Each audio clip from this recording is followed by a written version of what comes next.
Everybody, it's 10 a.m. on this nice, cool, rainy day before it gets really chilly again.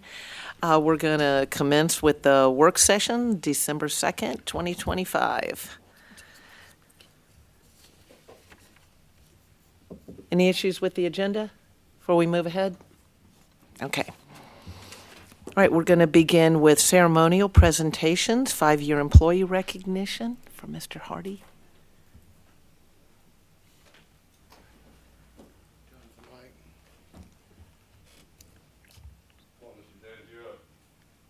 All right, good morning, everyone. Normally these presentations occur. Got to get really close. All right. Oh, that's good morning. Okay. Normally we do these presentations at 6 o'clock council meeting, but Mr. James comes into work at 4 o'clock every morning on the dot, and he doesn't get much sleep, so we thought we'd do him a service and have him come in the morning. All right. There's a lot everybody, and myself included, could say about James's character. One, he's been a phenomenal employee, but he's also been a phenomenal friend and person to get to know over the 5 years that I've known him. He brings smiles and joy to other staff members.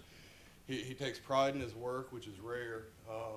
He's full of metaphors. He has a metaphor just about anything. So if you ask him something, he'll come up with something. And I think his favorite motto is "With age comes wisdom." Amen. So, and he doesn't hesitate giving advice, and a lot of it is from the heart. And so, James, I appreciate you. It's been great to get to know you, not just for the work that you do around here, but you know, the friendship and the acquaintance that everyone's had the blessing to have in meeting you. So thank you very much, James. I appreciate it. 5 years. It went by quick. And thank you. You have been a personal encouragement to me. I appreciate that, all you do for the city.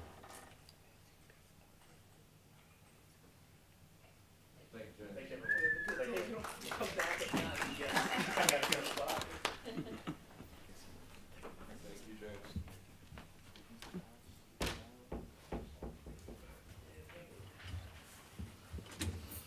And he's right back to work. Okay, governing body, we have a presentation for the Safe Streets for All, Wood. Hi, guys. Morning. Hey, good morning. How's everybody doing? Appreciate everybody taking some time. We've been working diligently this past year. I know I've met a lot of people in this room and interacted with you at public meetings and obviously going through our stakeholder meetings that we have monthly. So we're here today to talk about the safety action plan that we've been working on, kind of culminating this and finishing this up this month. So my name is Clay Smith. I'm the project manager, and with me I've got Alex Simmons. He is our lead traffic engineer on the project too. So we've got about 142 slides to go through, if that's okay. So I'm just kidding. Quickly, we'll give you an overview of what we're going to talk about. So we're going to talk about the project purpose, the problem that we're trying to address, the shift in thinking and the shift in how we're thinking about the solution, the plan that we've come up with. You're going to hear a lot from Alex about the plan that we put together and a lot of the data. You know, being engineers, we can always talk about data and everything that we've looked into, but we're going to try and bring that up a little bit. I'm sure he would love to get into the ins and outs of everything he's pulled. The next steps, talking about next steps after this plan is complete. And then lastly, just a little bit of a discussion, any questions that come up. If you've got a question, let me go ahead and say this. If you've got a question while we're talking, just stop us. We're here to answer any questions, kind of talk through our methodology and what we've done. So this team was made up, Wood, we're the lead on this. We have done a lot of the data collection, have put together a lot of the public outreach meetings. We had Luminor that was supporting us on public outreach, mainly in the website development. I think you've probably, if you've come to the public meetings, you've seen a couple representatives from Luminor as well. And obviously the city, there have been a lot of people from the city that have helped us along the way. And you'll see them here in a minute, who all has been involved consistently throughout this process. So we want to talk about some of the goals associated with the Safe Streets for All grant. And just very quickly, First goal is to review existing policies, plans, and guidelines so you get an idea of what is existing and what's in place currently. Second is to determine and recommend safety goals that we want to achieve. And we'll talk about that in depth here in just a second. We're going to develop a program of projects and strategies to improve safety throughout the city, and then prioritize those projects based on what we've done in step 3, develop these projects, but now we want to prioritize them so we can actually roll them out and get them developed and get them in the field. Very quickly, we're going to kind of getting into some of the data portion, but why is safety so important? So what we've noticed, this is a graph of the last 10 years of crashes within the city dating back to 2014. You'll notice there was an increase, and then you'll see in 2020 there's the dip. Obviously, that's the COVID year. A lot of people worked from home that year. That kind of trickled into 2021, and then you kind of see in 22 we kind of regain back on that increasing track that we're on. And you'll see really from 2020 to 2024, we're seeing the increase. This is in all crashes and all severities. And then if we go to the next slide here, what we're really... Yes, Quick ma'am. question. I know the emphasis is here, crashes. Does it include just a car and a pedestrian? Because I know we're trying to do pedestrian safety as well. Yeah, okay, great that's question. wrapped into this. Okay. Yeah, so this is all crashes. So that's motorcycles, pedestrians, bicycles, anything, motor Yeah. vehicle. Okay. You know, there's 16 main areas that we look at, but it does include pedestrian and bicyclists as well. And this also includes, this is just local roads, I believe, on local and state. Yep. So in our plan, we also divided up everything into local roads only and state routes only, which will be key here in a minute when we talk about the commitment coming up that we're going to discuss.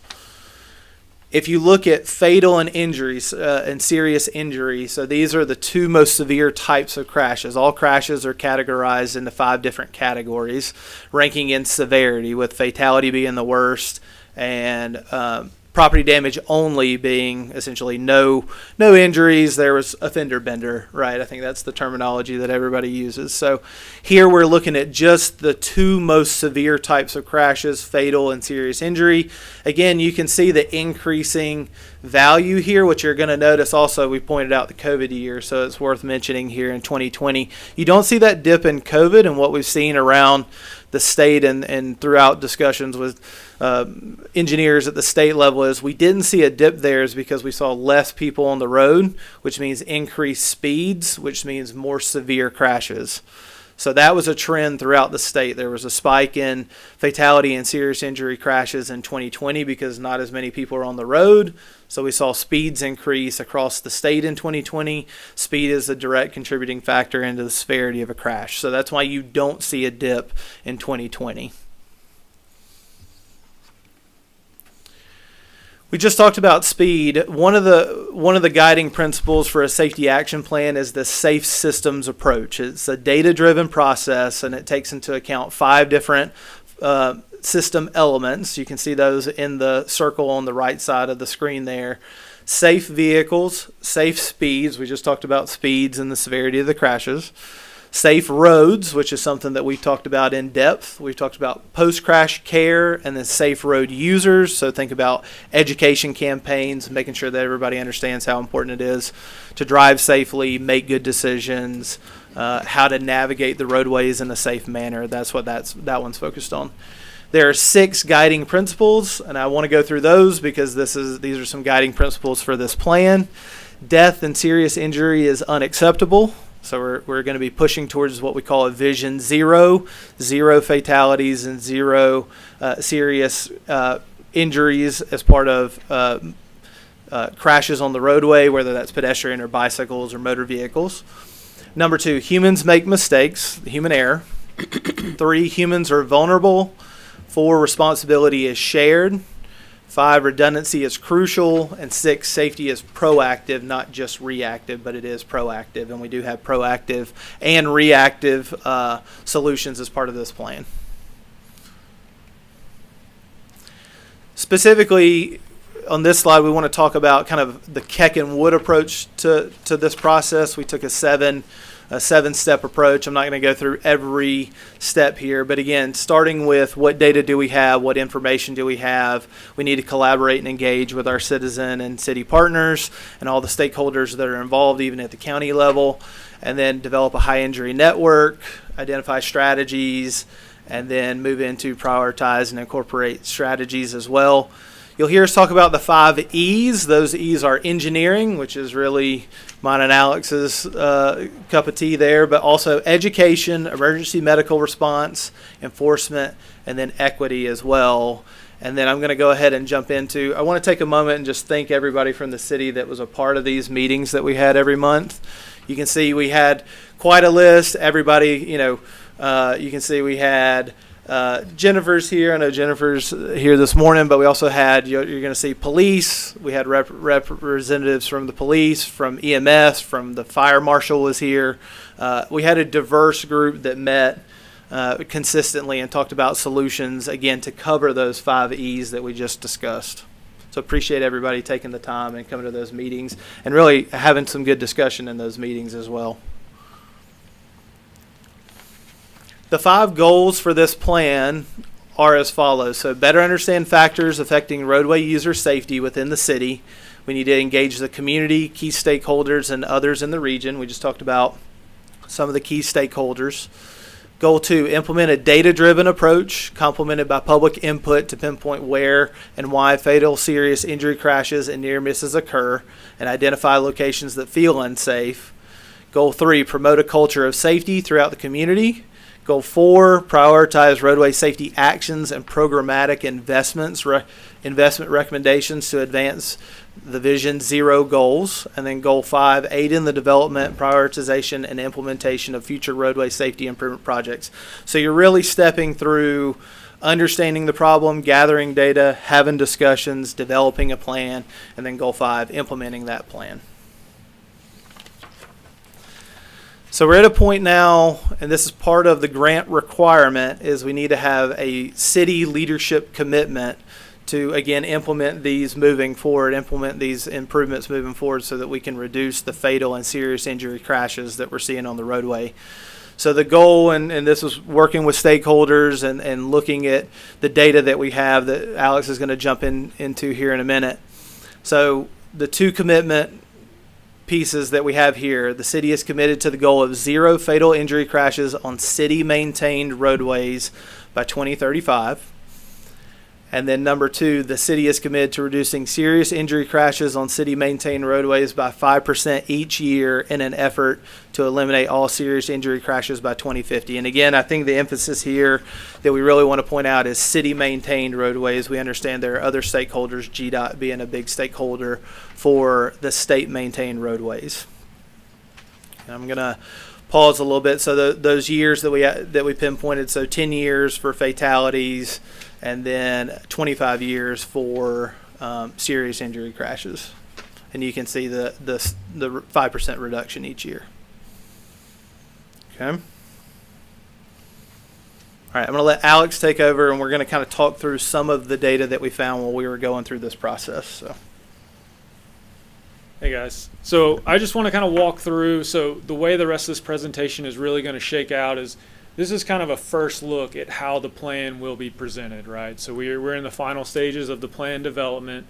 So again, I'm going to keep things high level. I'm not going to get in the weeds, but if you have questions, whether in the presentation or after, feel free to ask. But these next few slides are just going to give you a glimpse at what we're doing. So analyzing safety data, again, this is pretty straightforward. This has been the biggest part of this project outside of public engagement and collaboration with the community and stakeholders. So really looking at where crashes are. So again, kind of high-level map. You can see there red are fatal crashes, orange are serious injury crashes, and then gray are any other category.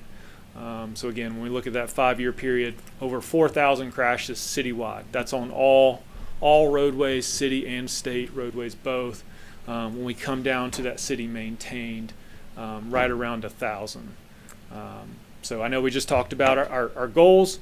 You know, there's some good here, right? The battle that we're facing, not that A fatality is ever okay, right? That is part of this plan and what we're trying to state as our claim in this plan. A fatality and a serious injury crash is not okay. But starting here with three fatalities and 20 serious injury crashes over a 5-year period, like I said, pretty low numbers there. Again, just another way to chop up the data, right? Here's our heat map. You can kind of see those white and dark red is where the largest cluster of crashes are on our roadways. You can see that outside of the Mirror Lake corridor, a lot of that is on the 101 industrial corridor. Obviously, I-20 gets some clusters as well. This is something that, again, not everybody may have seen before.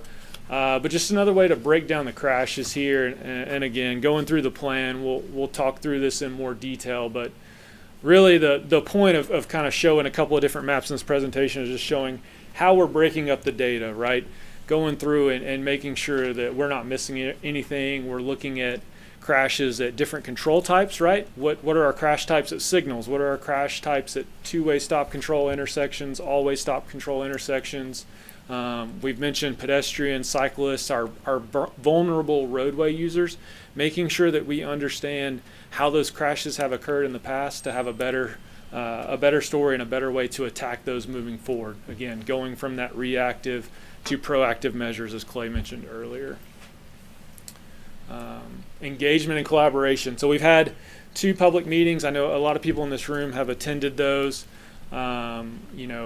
Through our website, we've had 2 surveys get presented. I think there's been some one-off conversations, obviously monthly stakeholder meetings. All this has been invaluable to the process of really getting a better understanding of the challenges the city faces. Clay and I won't hide away from the fact that we don't live here every day, right? So we rely a lot on the community, the feedback, where people are seeing concerns. Near misses is something that's come out of this, right? Where do the folks in the city see potential issues so that we can address those? Again, here some of the survey feedback that we got. So several data points that we've been able to take into our analysis so that we can continue to address concerns, make sure that when we identify projects and strategies that all of this has been taken into account. A couple of photos from some of the public meetings here. So the next big area, right, we've talked a lot about, and again, if I go too fast, feel free to slow me down, but next big area that Clay mentioned is this idea of the high injury network. One thing that is really cool, I mean, I know that's not a very formal word, but one thing that's very cool about going through this process is really creating bite-sized pieces for the city to handle, right? When you look at the city as a whole and trying to address safety issues and things like that, it's very hard to know where to start. So one thing going through this plan that we've been able to do is we've been able to identify high injury network intersections and segments so that we can help you guys focus on certain areas. So this map is showing both state and local segments, but if we take some of those state route segments off, you'll see that that's a more digestible problem to tackle for the city. So it's been really cool to go through that and be able to identify where the key areas are in the city, but just some high level feedback, right, to kind of validate our high injury network. Over 50%, almost 60% in fact, of all crashes occurred on the segments shown on this map. So again, these segments are really where predominantly all crashes are occurring in the city. If we look at fatal and serious injury crashes, over 90% of all fatal and serious injury crashes occur on these segments. So we have a very targeted approach to try to address these concerns moving forward. So again, just a great exercise and a good way to kind of break this down into bite-sized pieces for the city to handle moving forward. Alex, one of those looks like it's up Industrial Boulevard where we have the big roundabout going, and that should help. Just that should help. Yep. Right. Yes, ma'am. And a lot of that, right, like I said, when we start talking about prioritization and things like that, we don't want to take out a segment or an intersection that has a project coming in. But when we give you that prioritized list that we talk about in a minute, if there's a project already scoped, planned, under construction, recently implemented, or things like that, then that prioritization will be shifted around. Because we don't want you guys to allocate dollars for something that's already been potentially designed or recently constructed. But yeah, that's a great point, and we do hope that that roundabout will continue to help. Emphasis areas. So again, this is a way to kind of dive deeper into the data and understand some of the behavioral issues and causes with crashes in the city. We kind of looked at this a couple of different ways, right? We looked at comparing crash types on the city maintained roads to the state maintained roads. We looked at crashes in the city versus crashes statewide.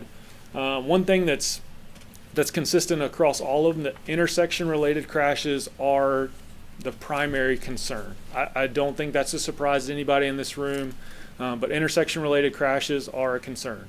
Similarly, wow. Same story, let's try that, with distracted drivers. We all see people on our cell phones. No one raise your hand, but we've probably all been guilty of that at times. So distracted drivers are continuing to be a problem, whether it's your phone, whether it's the crazy interactive console in your vehicles itself, but distracted driving is a continuous problem that we have to face.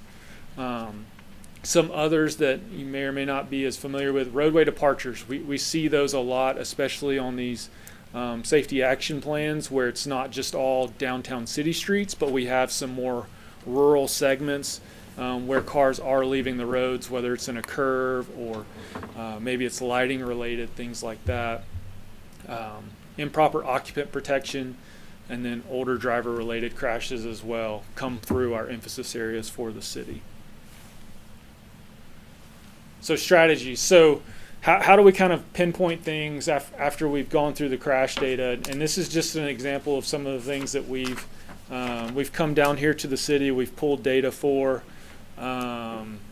We've looked at how closely spaced driveways are, how closely spaced roads are. So access density is one that we've looked at. Lighting, taking inventory of where lighting is along our roadways, seeing if there's segments or intersections where they're not well lit that may contribute to crashes. Public feedback. You'll see public feedback is interwoven in our plan at many different facets, right? So again, looking at the public feedback that we get to see if there's anything that comes through the survey, the conversations that we have in meetings that we need to take into account. Maintenance, pavement conditions, traffic volumes, all of these are things that we look for when we start to identify projects. Okay. And then some of the strategies. So again, not an all-encompassing list, but definitely wanted to throw out some high-level ideas that go along with the emphasis areas that we just talked about. So you'll see countermeasures for intersection-related crashes. You'll see access management's on there. Roundabouts. I know the city has several roundabouts in place and others on the way. So obviously roundabouts provide less conflict points. So are by nature safer than other style intersections. You see turn lanes, and then some other like low cost options like back plates and reflective borders for our signal heads, things like that. Similarly, roadway departure, you'll see some ideas there. But again, just trying to throw out some of the countermeasures that we've looked at along the way. Here, the pedestrian and bicyclist, again, these are our vulnerable roadway users, making sure that we continue to keep vulnerable roadway users top of mind as we go through this plan. Crosswalk visibility obviously is a big one. There's several minor street approaches with no crosswalks across from them. ADA compliance or ramps for pedestrians is something that we've looked at. Pedestrian hybrid beacons, many of you may know those as hawk signals and things like that. But rapid flashing beacons, again, just making sure that pedestrians can be seen, bicyclists can be seen. Visibility is a huge thing when we start talking about vulnerable roadway users. And here's just kind of again, a lot of information on the screen, but some of the scoring, right? So when we look at lane departure crashes, looking at how many crashes occur at an intersection or a segment, traffic volumes, trying to make sure that we take into account if there's city streets with higher volumes, obviously there's more than likely a higher likelihood of crashes there. So we want to make sure that that comes through our scoring. And all of this is kind of building to the culmination of our prioritization of projects. Give you guys a second there. I'll mention one more before I move on. Intersection alignment is another one that's come up quite a bit in our stakeholder meetings and just through our data collection along the way. There's several, again, minor street approaches where it kind of comes into a major road at a skewed approach.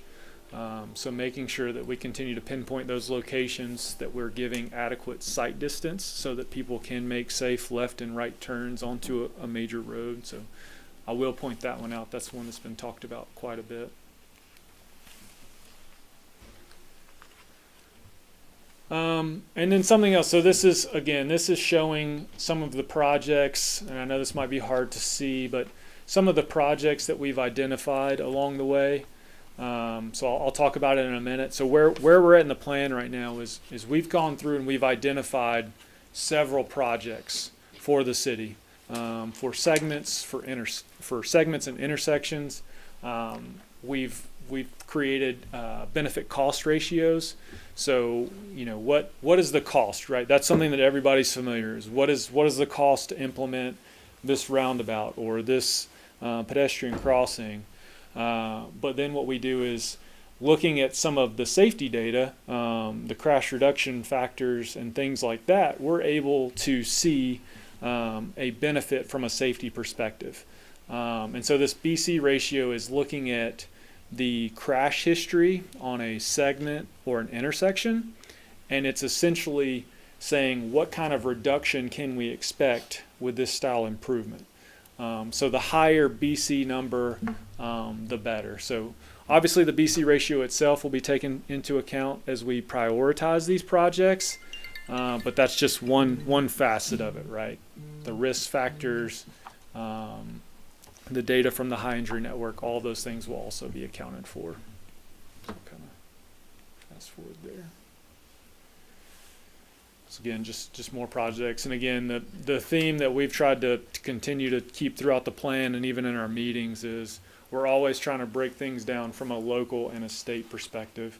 And I think our goal in that, and Clay, correct me if I'm wrong, our goal is, you guys are going to get questions whether it's yours or the state, right? That's going to be something that you guys have to face every day. And I think for us, we understand that. We don't sit in your seats, but we do understand that those are the questions that you get. So we want to be understanding in that so that you can come in and you can present on something that you guys can do tomorrow, right? Or you guys can do next month or next year. So we want to give you that list, but we want to make sure that you have a list that you can go to these other stakeholders and say, hey, look, these are a priority that we need to address. We're willing to work together, but this is yours, right? So we want to make sure that we continue to put that information out as well. And so here's something, I'll give you guys a second to read it. I'm going to read the green out loud, but a couple of things as we transition in just a second is we've talked about the leadership commitment from the city, right? You guys pursued this grant. We're obviously nearing the end now, but part of that is making your Vision Zero goal, your Vision Zero commitment. And again, just recapping that is for fatal and serious injuries. So to eliminate fatal crashes over the next 10 years, serious injury crashes over the next 25 years. But part of that process is going to be continuing to look at this plan, continuing to evaluate the crashes that occur in the city after, we kind of step away from this podium. And so I thought this was very powerful, and we'll talk more about it in the plan, but I'll read the green. It says, while agencies may at times be reluctant to conduct evaluations because they fear potential negative results, both positive and negative results can lead to positive change. Successful implementation of the Safety Action Plan, the SAP, relies on being open to continual feedback and adjusting the plan as needed. You know, I think we've done a really good job going through the data, creating projects and strategies that you guys can take. But again, this will take continual evaluation of this plan.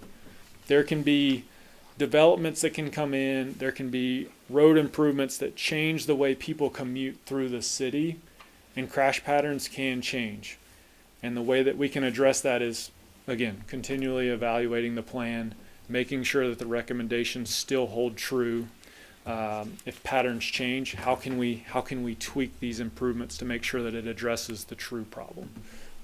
So we hope this is a plan that gets you off and running, but we do want it to be a living, breathing document that you guys can continually update and make sure that it's relevant for your city.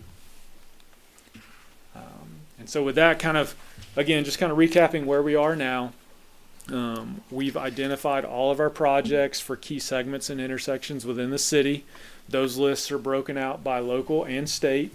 Again, just so that you guys can understand where your priorities are, but then again, help facilitate conversations with other stakeholders, whether it's county level stakeholders or state.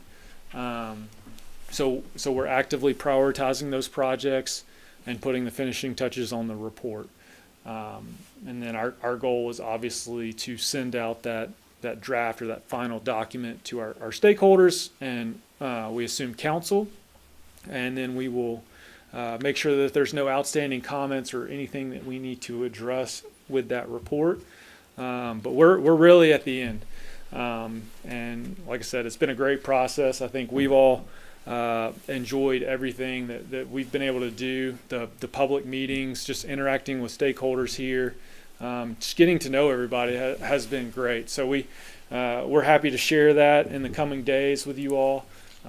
Look forward to seeing any potential comments or answering any questions either now or in the coming days with that plan itself. But just been a great process, and we've enjoyed every minute. So again, we appreciate this opportunity. Again, we've had a great time. There's so many staff that have helped us along the way. Again, Clay's the project manager, and I've done a lot of the legwork on the data crunching and things like that. But we have a big team that's helped us. You've probably seen folks and trucks and things driving along the roadways collecting data for this plan. So again, a great project for us. And with that, we'll kind of turn it over and see if there's any questions or comments that you have for us. And if not, I guess we'll turn it to Appreciate Jennifer. that, Clay and Alex. Questions or comments from council? I would just say one of the things that I see is really helpful is prioritizing those, giving an idea on cost so we can see, what should be the highest priority. Where's the biggest problems that we have control over compared to, working with GDOT and trying to get them to buy into things that we need made more safe. And we're working on some of that right now, like out on 101 and Paradise Road, trying to get our state reps, senators on board with helping us work with the county and with the state to try to adjust some things that still impact all our people. So, anything else? All right, thanks, guys. Appreciate it. Thank you.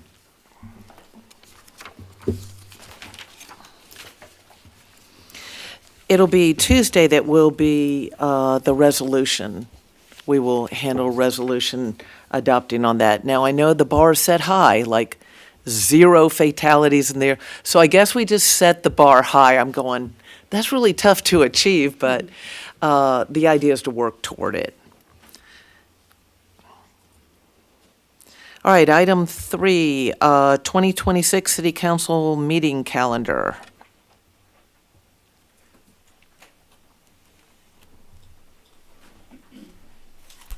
Good morning, Mayor and Council. Teresa Campbell, City Clerk.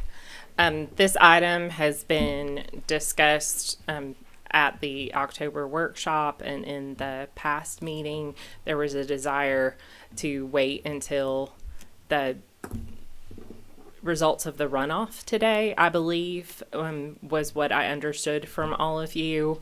There are 2 options. of the 2026 meeting calendar. Tonight, the poll should close at the runoff at 7 p.m. and hopefully we will know. So if you would like to just go ahead and move this to the city council meeting, or if y'all would like to discuss it further, it is your calendar. You say the two options, but I looked at the data below that and I see all three options. I had included what was included on the workshop that you were presented with in case anyone changed and wanted to bring back one of those options. You had only discussed, really went back and forth between two of the options, but I did want to make sure that everyone had the complete information that was presented at the workshop.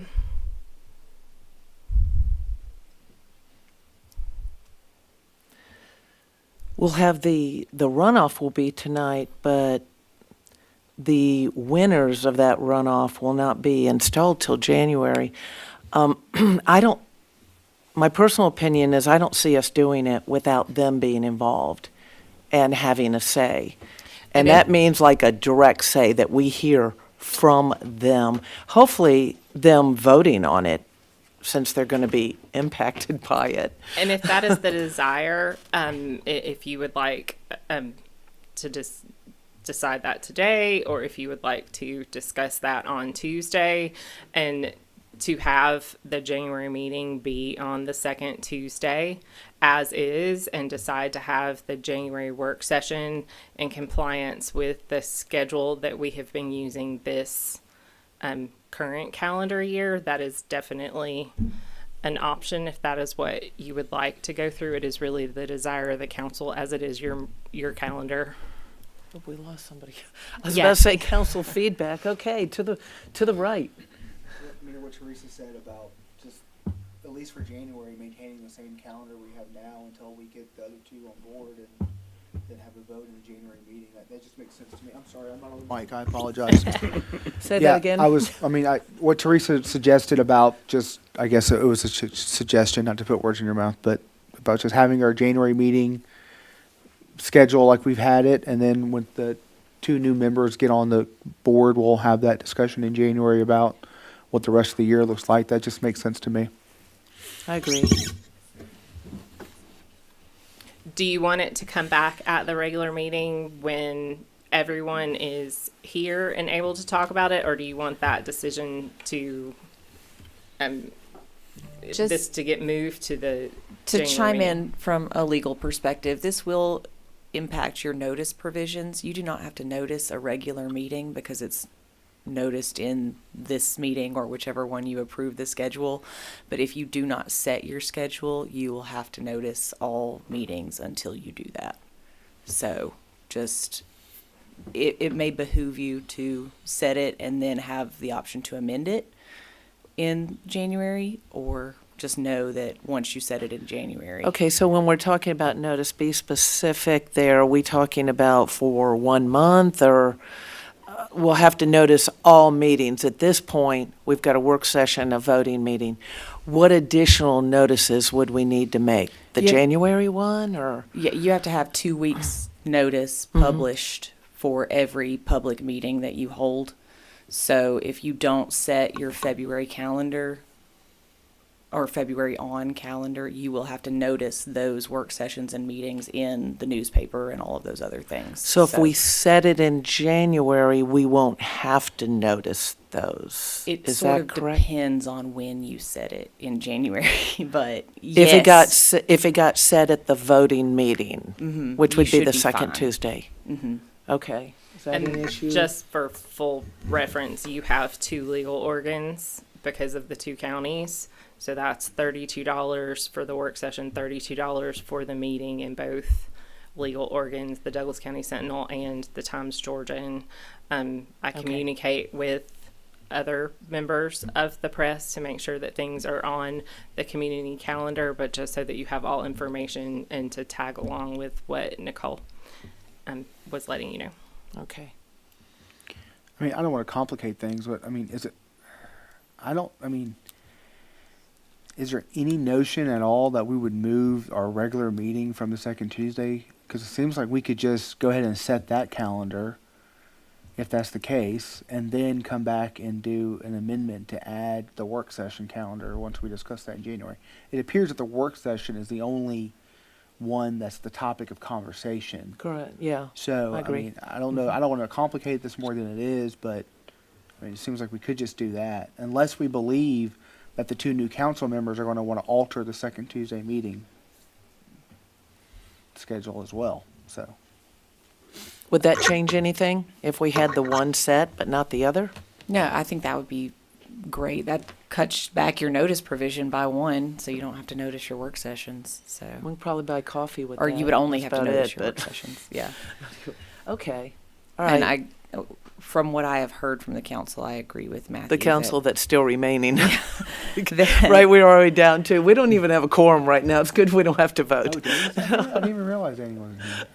Oh, Okay, fine. so, So in that regard, what I hear you saying is that I will move this to the council meeting, and I will change the motion and the cover sheet to be that you will be voting on keeping the council meeting on the second Tuesday of the month at 6 p.m. and then the work session calendar will be discussed in January.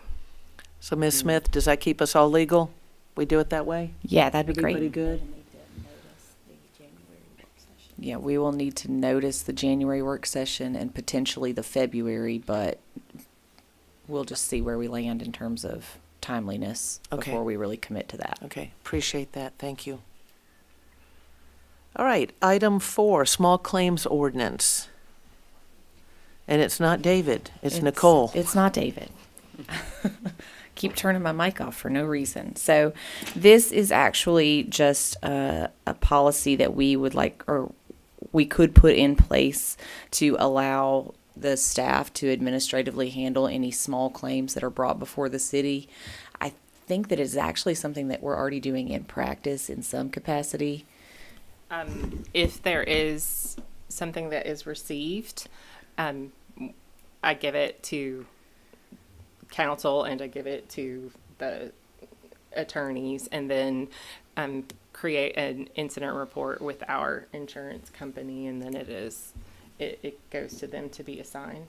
Okay. But all of it doesn't come to us, right? Like, you know, If it's an when they've hit that anti-item, pothole and they come in, they like busted their tire, they bring the receipts or, So that is slightly different. That goes through the Public Works Department. And if there's an incident that has occurred, then they will, both parties will have a police report done. And then the owner of the property would have a quote of what it would take to repair the damage.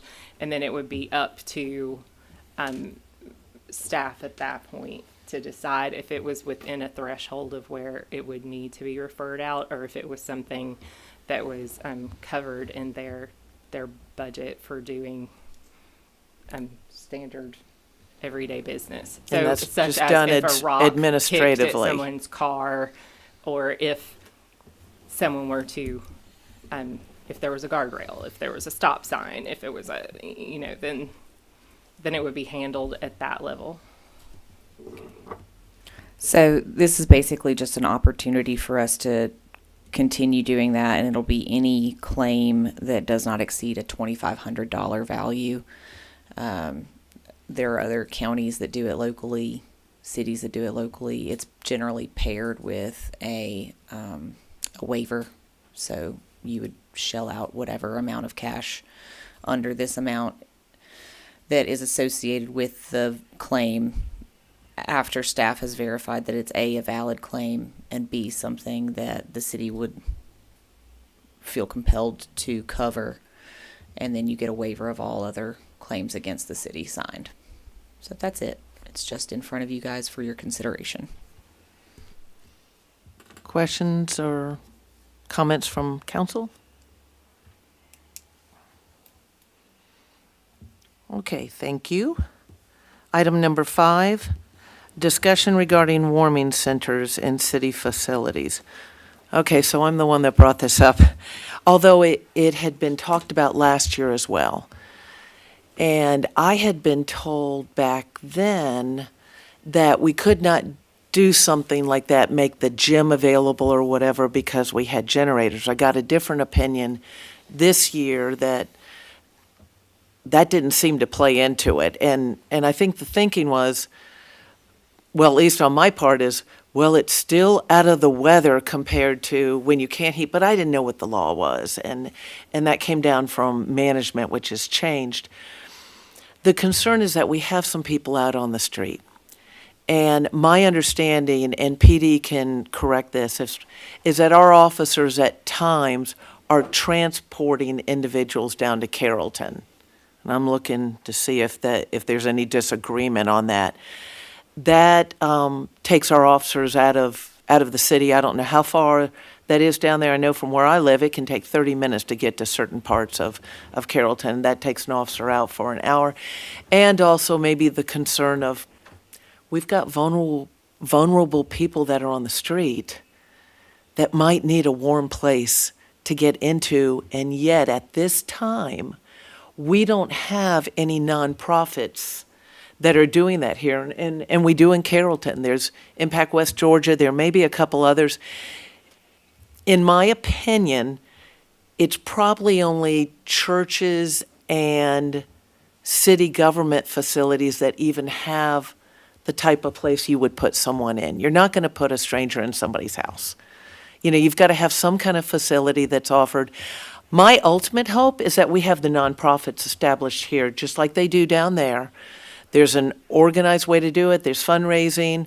You have a place where people can spend the evening. You have somebody who's there, because obviously this is not easy. You just don't do it like that. You have to have that monitored. You have to be concerned about safety issues. So I'm just bringing it up because I know way back, it predated me, that the gym was made available for some of the people that fled out of hurricane. It would have been Katrina. Was it not, Ms. Marchman? You would remember, Councilman Marchman. You would remember that. So I don't know all the details surrounding that, but that was people that had fled that needed somewhere to go. I remember even when I still was at Midway Church, and I'm trying to think if it was a particular storm, and they weren't the only ones that did it. There was a particular serious storm coming in or nearby, that there were groups that allowed some places for people to flee to. This is just a concern of, I'd hate for us to wake up and see that people froze to death on our streets. If there was something we can do until these organizations exist, and I think, because I truly believe the nonprofits are the best at doing it, and maybe that's something we can work on with some of the people that have expressed concern about this in the community. And lastly, before we get some input, I hear people say, why doesn't the government fix this? And why doesn't the government fix that? And why don't you guys do this and do that? But often the same people that are saying that, when I say, will you come on board? Are you willing to help organize something locally to do something about it? I get crickets. Are you willing to be like, I'll donate? How about all of us donate to helping a nonprofit do this type of work? I get crickets. Why doesn't the government do it? And frankly, the government's not the best at fixing these things, and sometimes it detours us from our core values of the things we are supposed to be doing. So that's all I have to say on that. Just something for us to consider. I don't want to see people freezing on our streets. Give me some input, y'all. What are you thinking? I think this is a fine idea. I just would want to work out the logistics a little bit more. If something were to happen, is it covered under our insurance for any kind of liability? If there was something that occurred, some sort of criminal activity occurred among the occupants, would we have some sort of liability for that? What kind of staffing changes would it necessitate with PD or other staff members to monitor, the occupants? And then I would just, and then I think kind of like to your point about a partnership or eventually a nonprofit getting involved, I would want to actually try to engage some of our churches and nonprofits that exist that may not be doing this, but at least engage them to try to offset maybe some potential expenses like food and stuff like that, so that you know, we're not, that the city isn't expected to feed anybody, but maybe that, or even with snacks or anything like that, because again, I'm sure that would be an expense, but maybe if a nonprofit can at least partner with us in that regard, or in any other kind of way that would offset some of the expenses, and then that possibly could open the door for that nonprofit to get further involved and further engaged, and maybe eventually take over this kind of operation,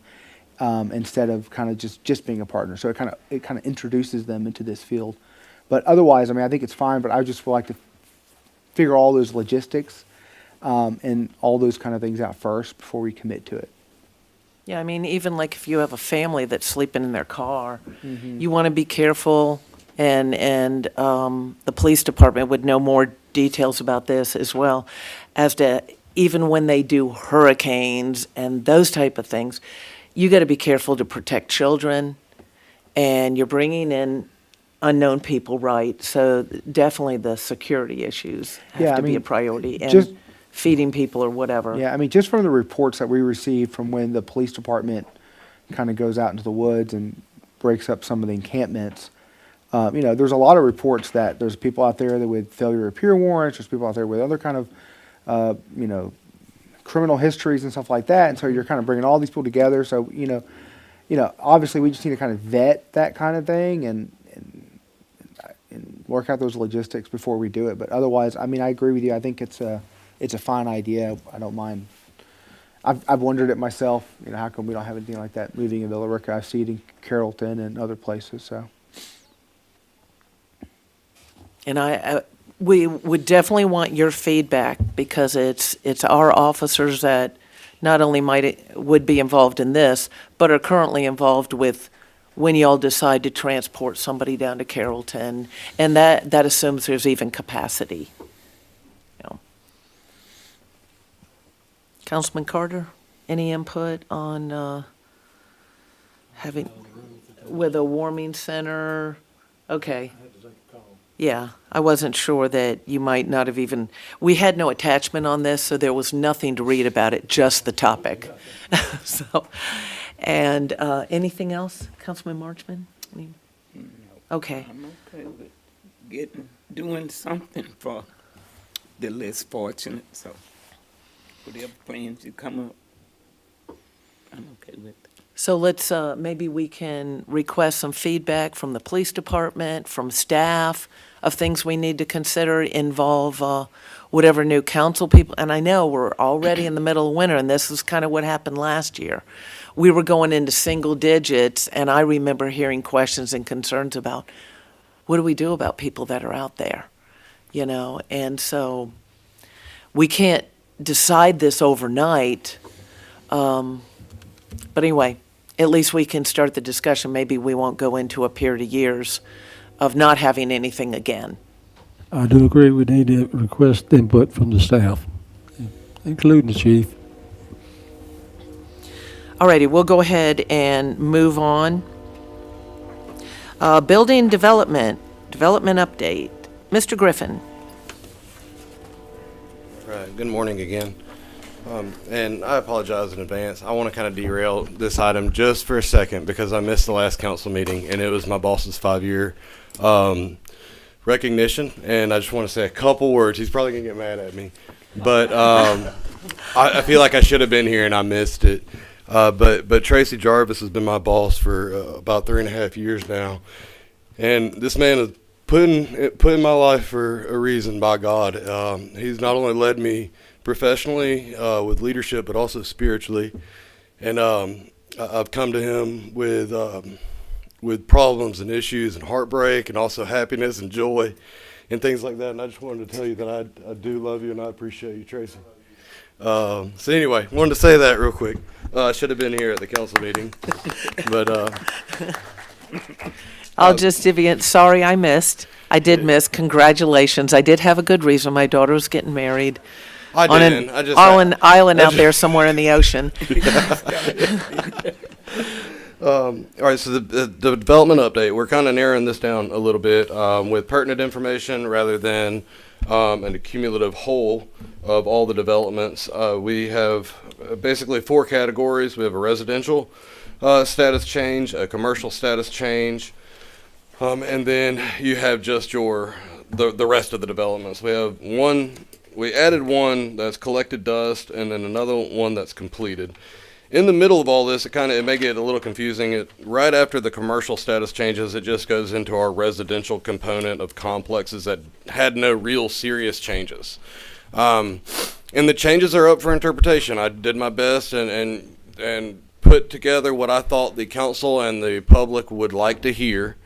And so as far as residential goes, I've narrowed it down to just COs issued through that month, and the whole department has helped me. Matthew, our building official, Jackie Penley, our permit clerk, helped me kind of get all the information needed. So as far as the residential goes, we are just going to talk about the certificate of occupancies issued, that's COs.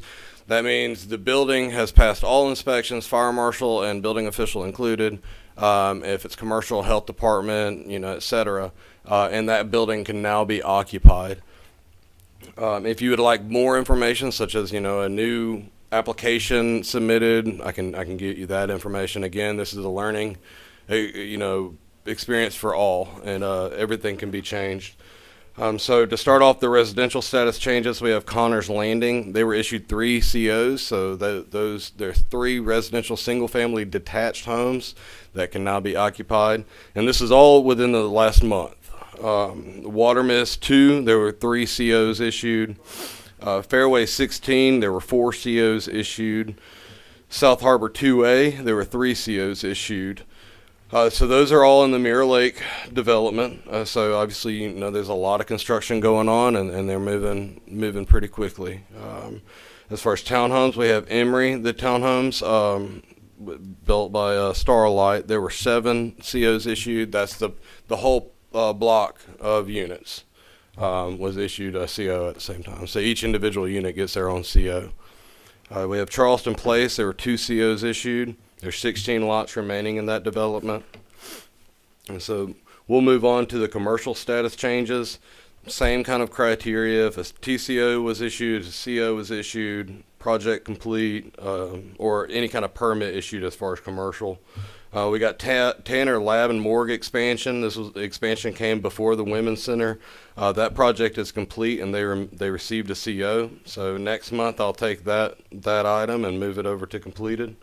The Tanner's Women's Center is a very large expansion. Everybody's pretty privy to.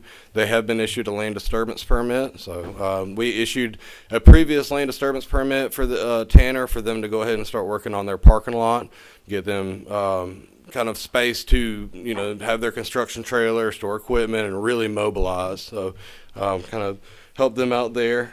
We've got the Connors Road liquor store. Their civil plan revision has been submitted, so they've already submitted one set of plans that has been reviewed by engineering, planning, and zoning, building development. They've been issued comment and utilities, and now their revision has been submitted. So that's currently in review. If all the comments are satisfied and that plan set is approved, then they will come in for a pre-construction meeting, and we'll issue them a land disturbance permit, and they can start moving some dirt out over on their site. And they're not referring to it as Connors Road Liquor Store anymore, so I'm going to change that name next month. They called it a Connors Road Retail Center. So they are changing that.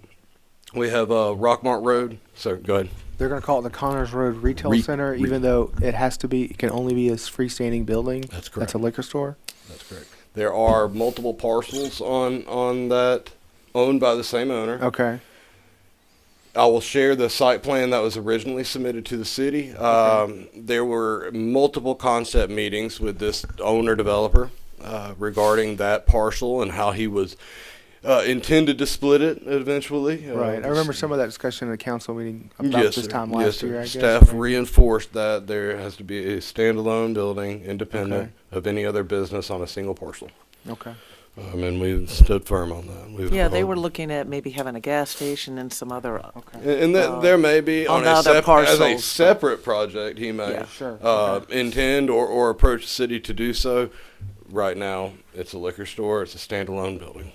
This is the same outfit. They wanted to divide it up into 4 parts. I believe that's correct, yes, sir. Yeah, That came before. Which we turned down. They had to keep it in 2. Okay. Rockmart Road and Highway 101 by Crow Holdings. Everybody's familiar with this one as well. It's a 400,000 square foot spec building. And their building permit has been applied for. We have sent them the fee schedule of what they'll owe the city for that permit. And we're working with that group to get them a building permit and make sure everything is satisfied on our end. Question. Yes, ma'am. They're saying it's a spec building, but my understanding, it's going to involve big trucks. I mean, that's what we're hearing, that there's going to be trucks coming out of there entering 101. So is it The spec building totally is essentially spec, that. but it's pretty much designed Yeah, the for spec building shipment? is a shell building that is marketed for potential clients and tenants. Usually with those spec buildings, it's warehouse oriented with a loading dock. It's I can't stand up here and say for a fact what it will be, but a lot of these spec buildings that we see and we consider are for logistics. Some manufacturing It's spec as to facilities. who's going to actually be in there, but Right. Yeah. not to what. But it's going to be designed where we Yeah, 'cause I expect think the trucks to be signage coming says out. cross dock facility, so the signage says cross dock. So I mean, it's essentially, basically I would imagine logistics. it's semi trucks on one side and box trucks on the other side, and this pallets moving back and forth. Right. Yeah. Which is why we're watching that road for safety and Right. working with It's kind of a lot GDOT. of back and forth. And that road and that intersection has been a big topic with Keckenwood and GDOT and also, I believe, the delegations committee. But that we have been monitoring that and working with other entities on that intersection to alleviate any kind of potential traffic congestion. The Tractor Supply, we've been building development, and planning and zoning has been working heavily with them. We are getting them ready for a TCO, which is temporary certificate of occupancy. Is that the one behind the bank? That is correct, yes, ma'am, on Park Ridge Drive. Okay, well, what's the land break going behind that's going up that little hill? You see the little clearing? Yeah. That is for utility service. So that's a utility easement going up to Old Tanyard, I believe. Oh. So they're making that connection there, and we're currently working with plating on that as well. So that's just coincidental that it's happening at the same time. No, sir, it's not coincidental. That is for Tractor Supply, and they have supplied, I believe they paid for the material and have done the work, and then the city will acquire that utility that's underground and the easement. So essentially, they did all the connections. We've made it a point to allow for future connections on Park Ridge Drive, which we had not had prior for water, correct? And so it assisted us. They paid for it. They did the work. We inspected, approved, and now we will assume ownership of that once the plat and the deed work is complete. Okay, you call it a TCO, a temporary certificate of occupancy. What do they do with a temporary one? They start stocking shelves. They allow employees to come in there and start getting the interior of the building ready. Sometimes you'll see a company or development ask for TCO to train their staff, like Peach State. They wanted to start training their staff, working, building counter spaces, things like that are not structural, mechanical, electrical, or plumbing. They like in Tractor Supply's case, they want to stock shelves. They want to start staging that building. So this is everything except opening the store to the public. It's just for their use. Essentially, they would still need a CO to do that. Yeah, they're not open to the public, so everybody in there is basically a Tractor Supply employee. So if somebody gets hurt, then they're covered under their own insurance. It's not public. Publicly, yeah. And when they open, we won't have to drive to Carrollton for Tractor Supply. That's right. You can go buy all the chickens you want. Councilman Marchman? I was just asking how did it get to be Bankhead Highway when it's sitting back over behind all of that. How did it get to be what? I'm sorry. Bankhead Highway, you got Bankhead Highway on you. Because not a lot of people know Park Ridge Drive, so I put Bankhead right off I Bankhead don't know the Highway. Park Ridge Drive. It's just that Right. road behind, it's Sonic. It's a good way to get up the shopping center Yeah. without going to I the could probably be a little intersection. bit more specific. I could say It's okay. in between I the just- Sonic and behind the bank, and everybody would know where that Yeah. was. So. All the way back from Ingles. That's right. So this is not Down a the curve. commercial, but you don't just have to own chickens. They have dog There you food. go. They have some cool Christmas gifts, especially if you have grandchildren that are John Deere fanatics. you know, for toys and everything That else. street that they're on is now a city street, is that correct? That is correct. Okay. They also have a lot of grilling accessories. That's right, yeah. You don't have to have a horse or a cow or chickens. yeah. Yeah. We're excited to see that. Oh, some people are going to be excited about the next one, too. Yes, Tracy included. He's told me if I don't, never mind. He's excited about some Whataburger. You wouldn't know. We've been working with them. I want to make a correction. We're having. We are ready to issue land disturbance permit. We're waiting on them to submit a 24-hour contact. They're working with subcontractors, trying to figure out who they're going to engage with to do all of their civil construction. So when I wrote this, we're ready to issue land disturbance. We're just waiting on them to say, hey, this is the contractor we're using, and as soon as they give us that contractor, we'll issue that permit. And we sent some emails today, so hopefully we'll have that information today. We are excited to see this development get, going. What was the LDP? Land disturbance permit, I'm Okay. sorry. That allows them to do all the civil work. You're gonna have to do a list of acronyms. I will. I can put like a little cheat sheet in the. Nick, You Yes, sir. finished, Councilman Montahan? yeah, Whataburger and Tractor Supply are both in Ward 2. Ward 2. That's my Yep. ward. The They're my mayor ward. called me out on that. So when I started, I thought I fixed all I didn't these. call you out on that. No, I no, no, just no, no, no. notify you, No, she put me on notice, and like you're finished now. no, I thought I had corrected all those. I do apologize. When I started kind of manipulating the spreadsheet, Yeah, that's one thing I didn't put too much. That's fine. But Yeah, since we because talking Ward about 2 needs to take 61, credit what for that is one. That's right. They want to be proud of that. It's easy. I was just asking, since we're talking about 61, what is being done right below Goodwill? That's Kona next on the Ice. list. Who? Kona Kona Ice. It's coming. You know, the snow cone trucks that have the big vinyl graphics, tropical kind of character there. That's gonna be their dispatch and operations location, and possibly a small coffee shop. Right. I think it's you said it last time. I still forget the Tom's Coffee. Tom's Coffee. Yeah. Okay. So it'll be a Kona Ice. All right. Okay. And they have applied for a building permit, and we're going through those now. And so that's pretty much our status updates. And if you'd like more information or less information, I'd be happy to do that. You guys just let me know, and I will try my best. Okay, Flex this is, storage, excuse me. oh, This is the baseline, so I guess it's the starting point. So from now on, whenever we have a change on here, you'll yellow in the ones that you're changing, so we'll know which ones. Any major status change that I think that you guys would like to know, I'll add on. here. That way, if you pass these out once a month, we can look at it and tell what items to look at that have made changes. Yes, sir. Okay. So, flex storage, I know they're on Edge Road, it's They your are. ward, I'm not familiar with them at all. What is, Beside Peach State, to Okay. the west of Peach State. Yes, west of Peach Yeah. State, two Okay. parcels over, I believe. That's where they are. They're planning. They're wanting to have an expansion, and they have no impact on utility at all. Okay. It's a storage unit, so I think the minimum requirements on water is usually their fire line and so much pressure needed to activate a sprinkler system, but that's static, usage and consumption. It's only there for an emergency. They don't have any active utility. Okay, I know where that is on Edge Road, and several years ago, they offloaded a bunch of pipe and stuff to go for a change where they're gonna build a building. Is that what they're gonna do, and create another building?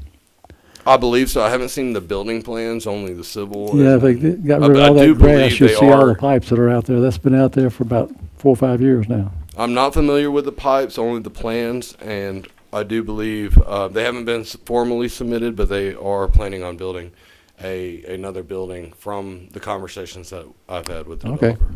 Thank you. anything else from council? All right, thank you, Mr. Griffin. Thank you. I'm sorry. Oh, I thought yeah, we were Councilman ready. Montahan. I apologize. So Nick, I think it was there's a pawn shop right across from the new fire station, and like a pawn shop was demolished over there. Is there something going on there, or they were just they're just cleaning up the lots? So the owner came in for a grading and a demo permit. A grading Okay. only permit, we issued that, we ensured they had the proper erosion control, and the perimeters in, and then he applied for a demolition permit as well. I'm not sure the intent, if I could say, Yeah, please. There he is, what he stated, what he stated to us was he's just wanting to clean up that area, clean up that lot. He has Is no that the same- intentions right now of doing any. Is it the same Yeah. owner that owns the other parts, the tire shop there and the, Yeah. used to own Where the Ruby's and all trailers- that? In the Yeah. trailers, is that the same owner? Yes, sir. Okay, Yes, all sir. right, thank you. That is welcome over there. That cleanup that was concerning. And it'll probably make it more attractive to a commercial business to see, hey, there's a vacant lot over there. You know. Thank you, We sir. good? Thank you. Okay. Thank you, Mr. Griffin. Item E1, Parks, Recreation, Leisure Services, Library Advisory Board appointment and reappointment. Dr. Lynn, Good morning, council. morning. So it's pretty straightforward. I have two applications for appointment and reappointment. Would you like for me to read them, or do you feel confident? I didn't get a chance to look at the applications, but I guess one's a reappointment. Do you have anybody in line waiting to fill these positions other than, I do The not. two people? We have advertised for several months on these ones. that so- simplifies it? Okay, all right. Questions from council? Nope, that was my question essentially. Okay. If we go ahead and handle this, we could make it a consent item. I'm fine with that. All right. Anyone opposed to making E1 and 2, both the appointment and reappointment consent items for Tuesday? Yeah. C1, I mean, E1 and E2, yes. Okay, we're good? Mm-hmm. Thank you. That was easy, That was thanks. easy enough. All right, item F, Mirror Lake Elementary School, Tyson Road speed limit reduction. Captain Thompson. Good morning, Mayor and Council. Morning. Eddie Thompson, Captain over at Administration, Villa Rica Police Department. Several months ago, we were made aware that the school speed limit on Tyson Road during the school enforcement speed times did not match what was on Connors Road. So at that time, Sergeant Landrum and I went out to the area and confirmed that they were two different times and speed limits. So we then met with the principal of Mirror Lake Elementary, who confirmed that the times on Connors Road was correct with the hour before school starts and the hour after school lets out. So it's our proposal that the city lowers the speed limit on Tyson to match what's on Connors Road and the times that's on Connors Road. We believe this will allow all adjacent streets to the school to be consistent and will help eliminate any driver confusion on what is the speed limit at what times.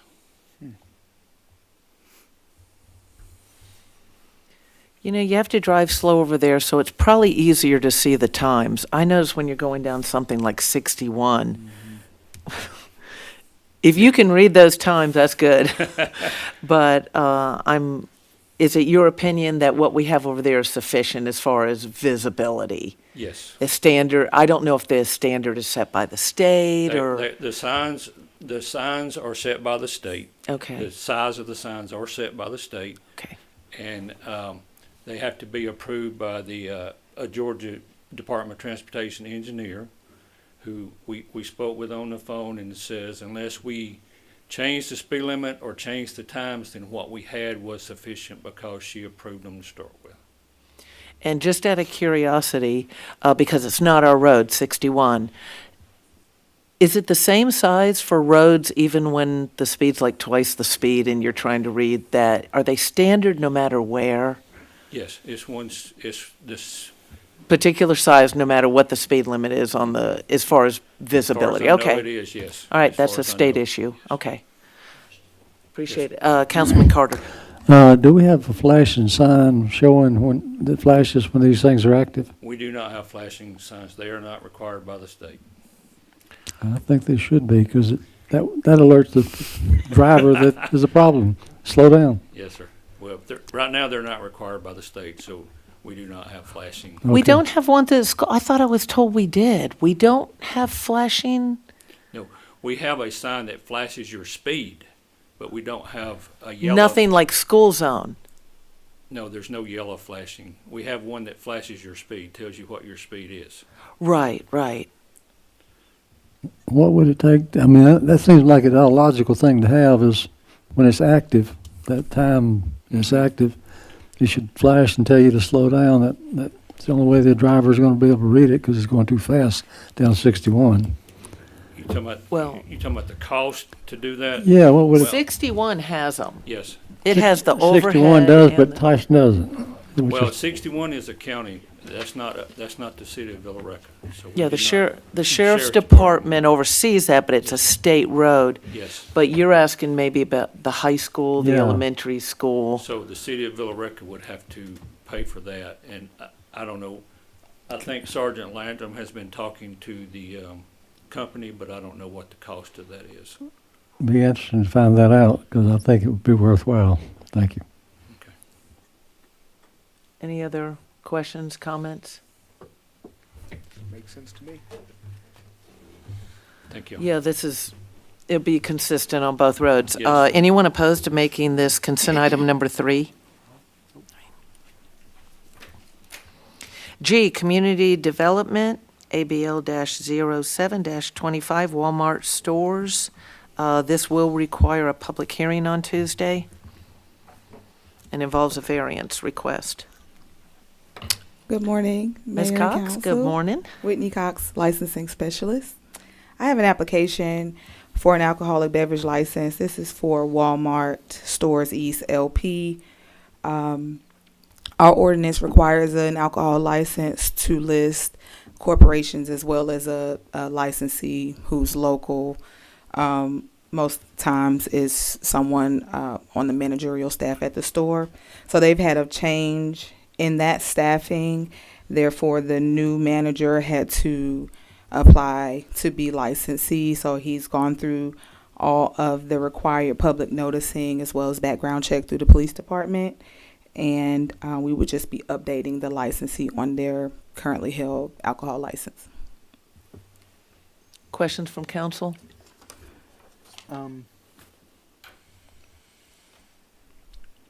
I mean, Whitney, my only question is that I guess on the purpose, it says that it's to present an application for Walmart to sell retail packaged malt beverages and wine. It doesn't say anything about just the licensee change. So that kind of threw me off. If it's just, they're not asking to sell anything different than what they already sell, right? Correct. Okay, so this is just a licensing change? Yes. Licensee change, okay. Yes. That was my only question, thank you. Anything else? Right, this has to come back Tuesday, so it can't be a consent item because of the public hearing. Thank you, Ms. Cox. Thank you. Item 2, VA-05-25, variance request by Milan Patel. I hope I said Mr. Patel's It's first Milan. name correct. Milan, you're good. Right, and this is not Sean Myers. No. I'm presenting today. My name is Brecca Carter. I'm the interim director for community development here in Villa Rica. So this item came before you all at the last meeting, November the 11th. And by the end of the discussion, the council requested that the applicant meet with staff, kind of walk through what they are looking to do, what changes they are looking to make. And they've done that. So we've done that with them. They have since provided an engineer's report stating, if you wouldn't mind going to, it's the next item. The engineer's report states that they would have some hardship in regards to adding full brick to where you see the stucco, which are those partitions around the top part of the walls. and where you see the stone on the property. Because the code does require full brick, that means every facade requires brick. So what they've done is, if you'll scroll down to the revised exterior rendering, they have proposed, this is similar to what they provided to you the last meeting, but they have updated it. I'm not sure where It's got the windows. It does have the windows, and it will have that opening, the one entrance, one exit. But they are still looking to install the faux brick along the front fascia where you see the VR liquor and that whole corridor. And there's a brick option if you all decide, they have to move forward with the requirements of the code. Then they would brick everything. They would have to create some structural changes and things like that. But please, if you would take a look at the structural hardship letter that was provided by the engineer. And that's all we have. So I was not at that meeting at my daughter's wedding. However, I did watch in the discussion. So are the two new items or changes would be the new renderings and also the fact that an engineer's report Correct. that they've asked for. Correct. Or and then provided us. Okay. Yes. Initially, when the applicant came in to submit this application, they never stated that they had a hardship. But now they're determining that, an engineer is determining that they do have one, which would, preclude them, if approved, to put brick along the fascia, the gray area. I don't have a little pointer, but the gray area just below the roof line, as well as allowing the stone to remain on the property. And then that front fascia would be brick or that cement fiberboard Nishi-Ha option that they proposed and brought before the council at the last meeting. So this will come back Tuesday, requires a hearing, Yes. and the applicant will be here. Correct. The applicant will be here, their architect, and I believe their engineer will also be here. Good. We have worked with them and tried to make sure that they are able to offer their burden of proof for why they believe the variance should be approved and in their favor. Yes, Councilman Montahan. Breck, Ms. Carter.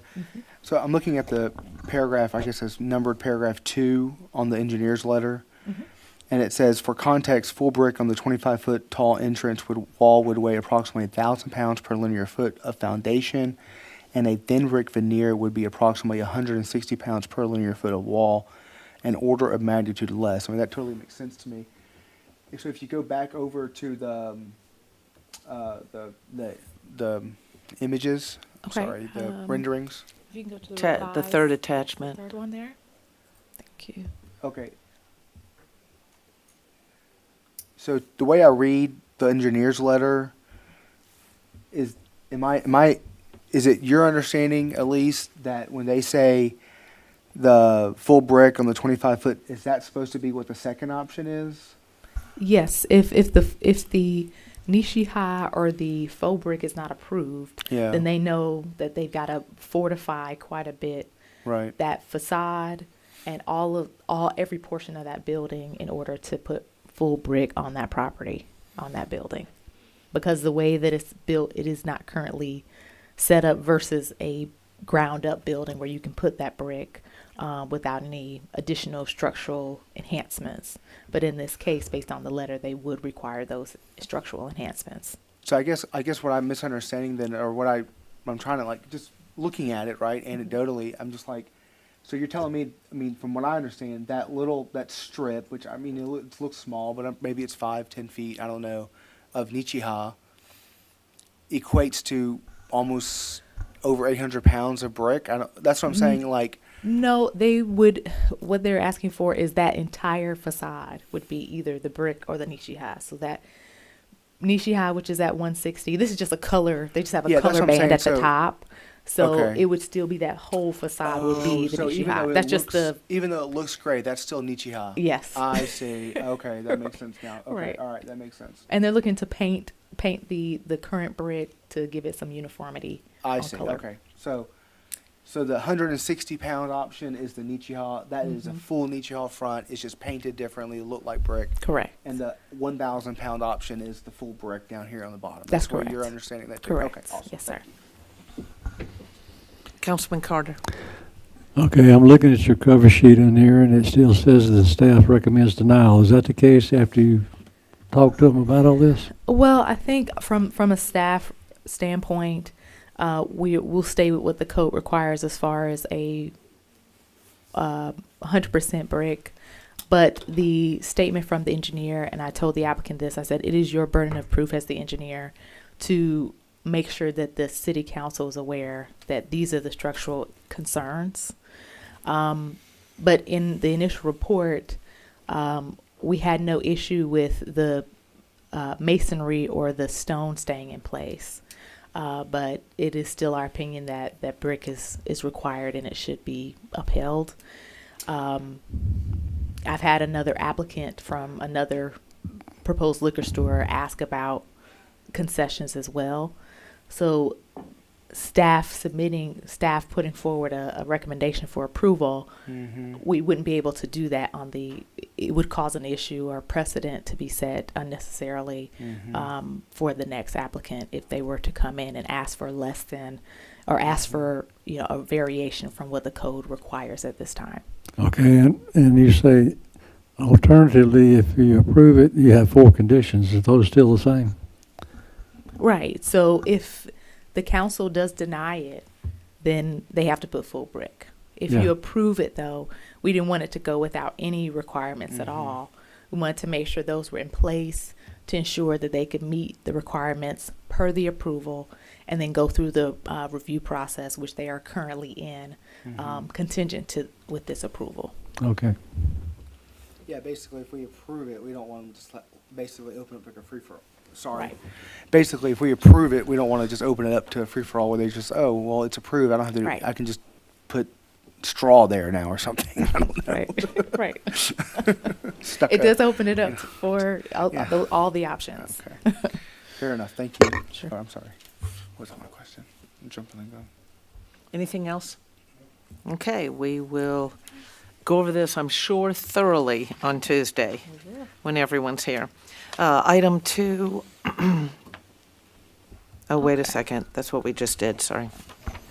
Item 3, VA-06-25, and this is a variance request by Smith and Kindred Group, having to do with property over on Connors Road. Yes. So if we'll scroll a little bit through this, Teresa, if you don't mind, to scroll through on this request for landscape strip, and we'll just kind of jump to the plan that is being proposed. While she's doing that, if you know the property that's located on Connors Road between the Cornhole Building and the Tidal Wave or Ultimate Tidal Wave Building, there's a small strip of land that's got a strange decline towards Cornhole. The applicant is proposing to build a 5,000 square foot retail center there. We may need to zoom in a little bit on this one. And what they're asking for is there's a portion along the front of Connors Road that they're not able to meet the 25-foot wide landscape requirement to ensure that parking is not seen from the roadway. And because it is outside of the requirements of the code, it does go through this variance process. They are also, oh, thank you. They are also requesting, if you zoom in just a touch. I'm sorry, zoom out. There is a request for on the west side of the property where Cornhole is adjacent. They have a 10-foot requirement for a landscape strip between those properties, and they're asking for 8 feet. They're squeezing quite a bit in the space. It is fairly narrow, but we'll scroll back up for me. Is that the side where it drops off? It is, yes, yes. So they'll be putting their stormwater and all of that to the rear of the building, but outside of that, they're just not able to meet the 20-foot parking screening in order to have parking spaces available to the patrons. And these are the same owners of this property or what own the G2 car wash? Yes, yes, they are. I believe so. Ms. Carter, does the parking, and I haven't looked at the ordinance recently, the amount of parking spaces is still dictated by the use? Is that correct in our ordinance? That is correct. That was a specific conversation that we had with the applicant about this, because the property being the size that it is, it's about it's just over an acre. The building is fairly sizable for this particular lot. That parking could potentially be a concern.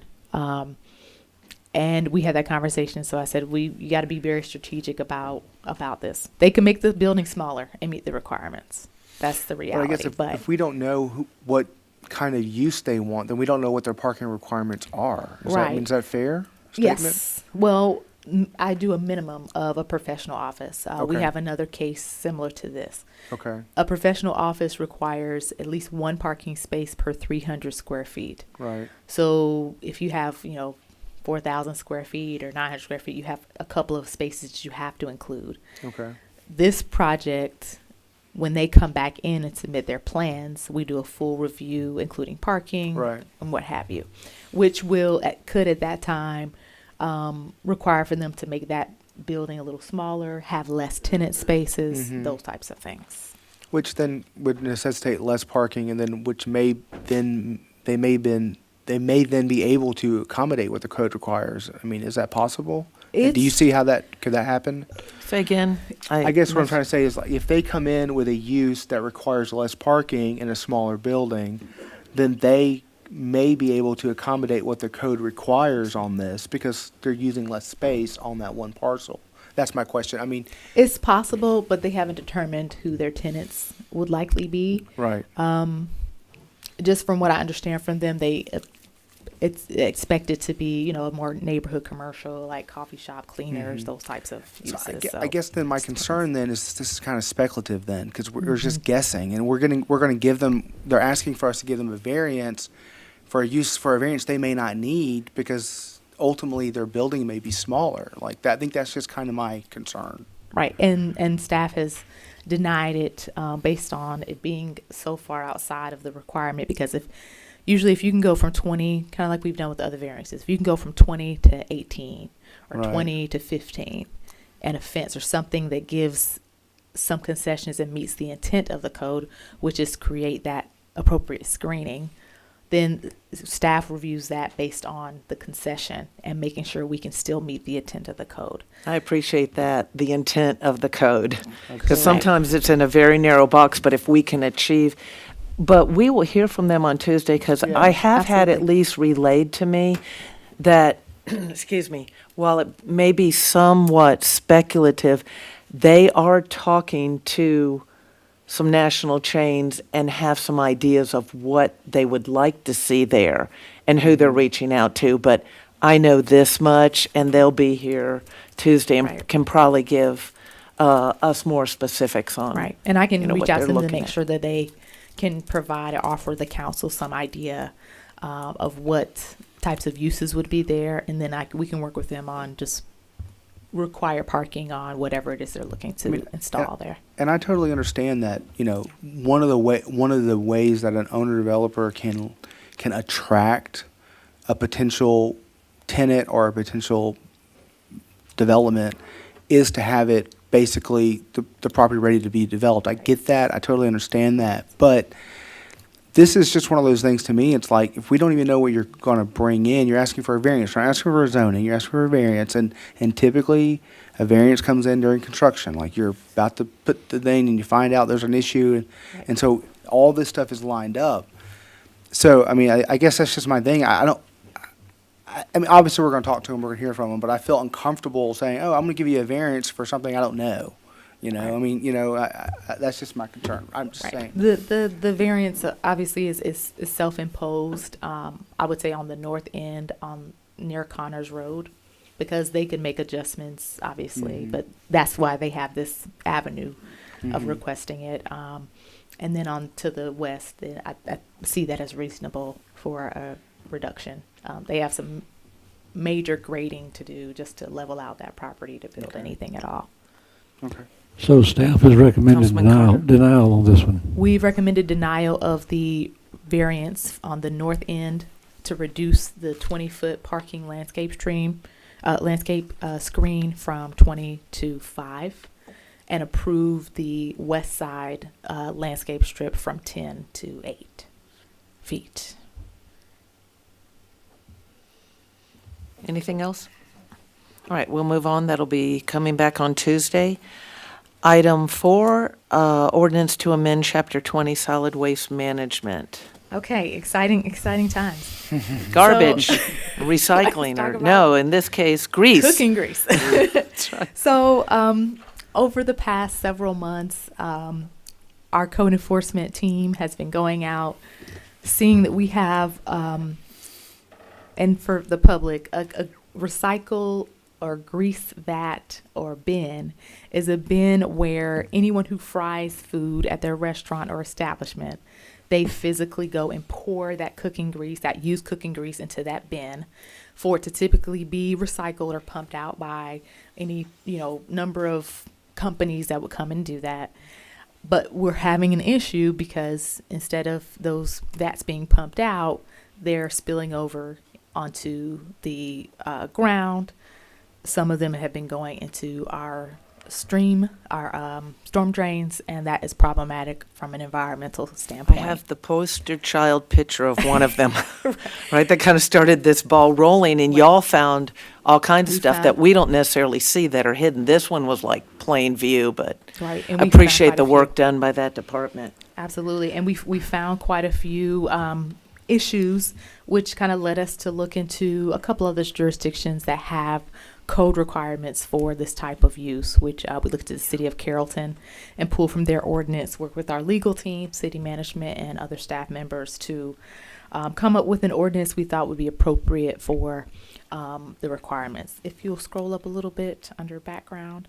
So essentially, any new business and current restaurant would have to license, upon license renewal, they would have to register their grease bin, meaning that they have let us know that they have a grease bin. They may be sharing it with an adjacent user in a strip center or what have you. We would need to know that so that when we see any spills or potential for a spill, we can notify that property owner and they get it cleaned up immediately.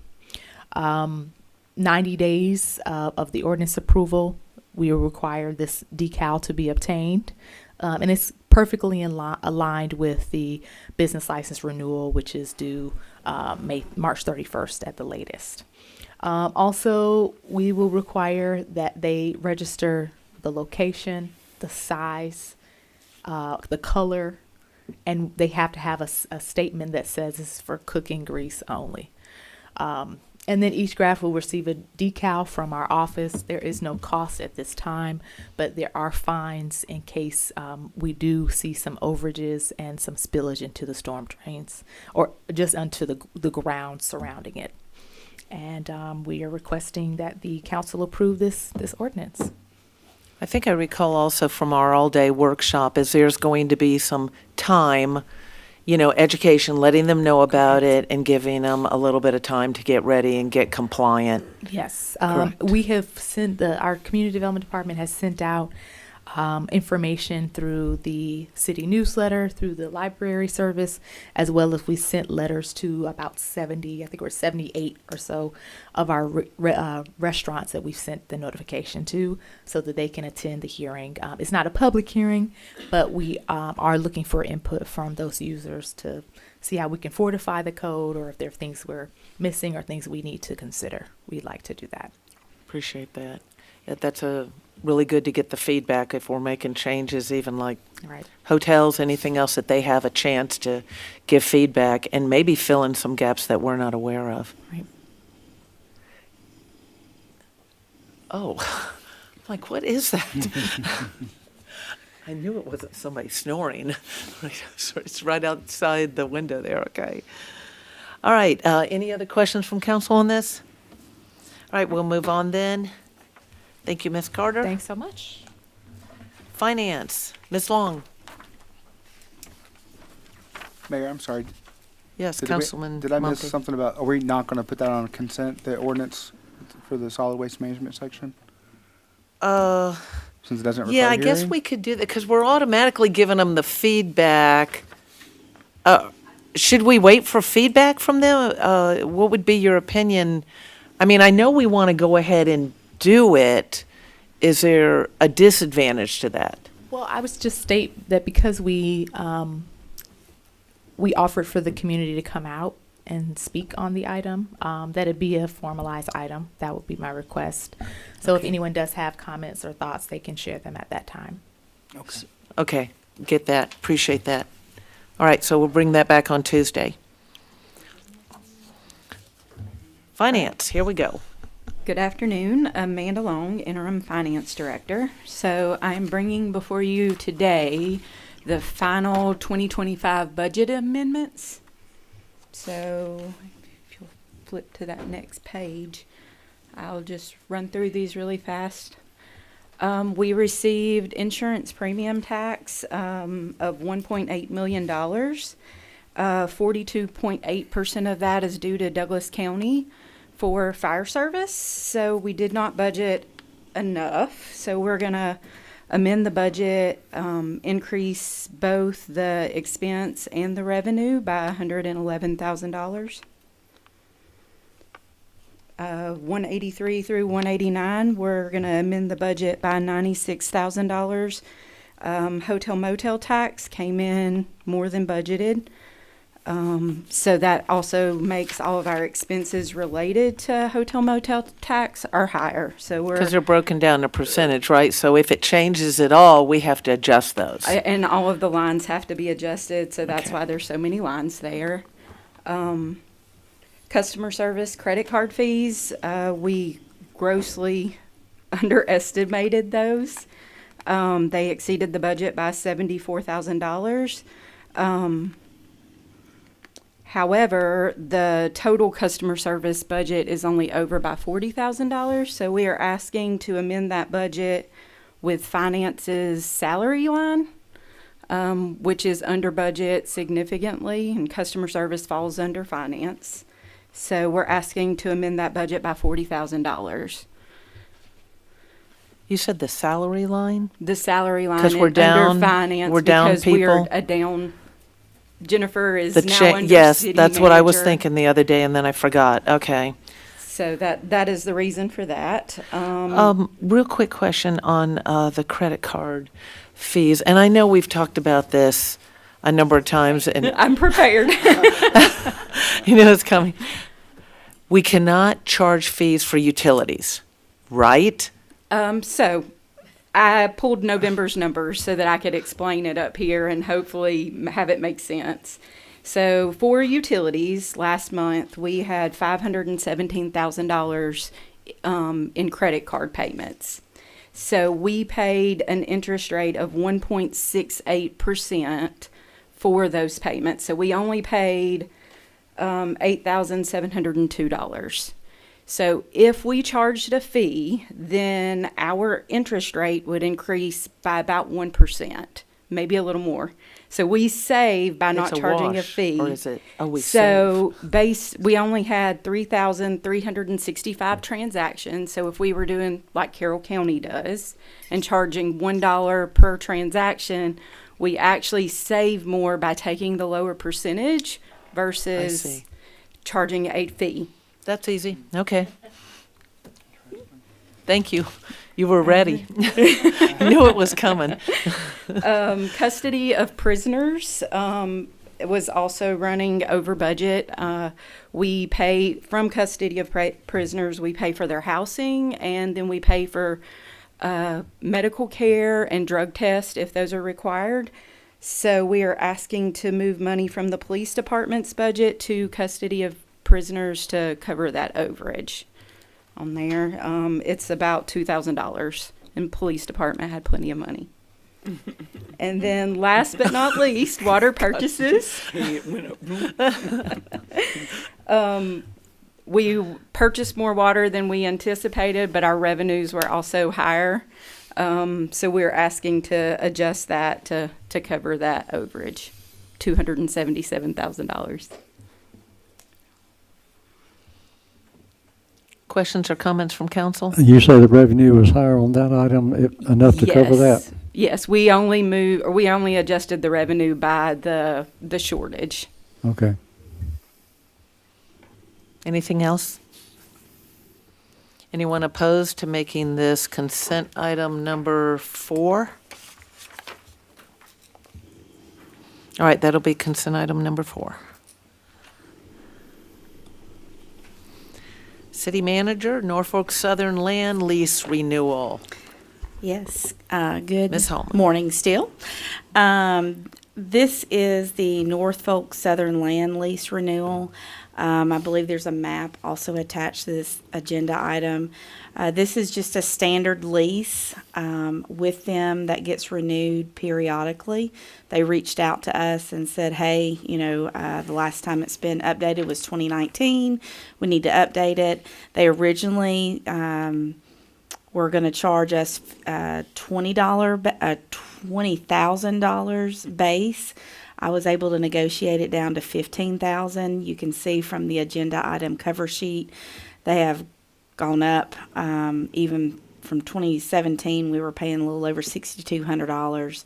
2024, almost $12,000. This is, something we have to do. We do budget for it. The agreement is with the City of Villa Rica, the Villa Rica Downtown Development Authority, and Norfolk Southern. So I've been working with Melissa so that the Downtown Development Authority can approve it as well. We can sign it and send it on to Norfolk Southern. So we have to do it. We have no choice. choice. Thank you for negotiating. When they say update, what they mean is we're going to charge you more rent. Correct. If I recall in the reading, it's attached to the CPI. Did I understand It that is. correctly? Yes. So, but somehow you still negotiate something. Got Yes. us- Good, because, that looks like a pretty solid jump from back Oh, 2019. Questions or comments from council? I guess the alternative is to give up part of the city. Is that what it is? That is correct. They own up to basically the doorsteps The out here, doorsteps, right? And it's the correct. same on the other side, is it not? Mhm. Other than GDOT has the road that goes through. Right. And, Okay. I didn't see anything in there, but there's nothing that prohibits us or limits us from being able to do the LCI, from implementing the LCI. That is part of the LCI process, is to Mhm. make sure we work with the railroad and all of that. Okay. So, yes. All right, anyone opposed to making this consent item number 5? All right, that was the last item. Anything else that needs to be brought up before we close? All right, we are done with the work session.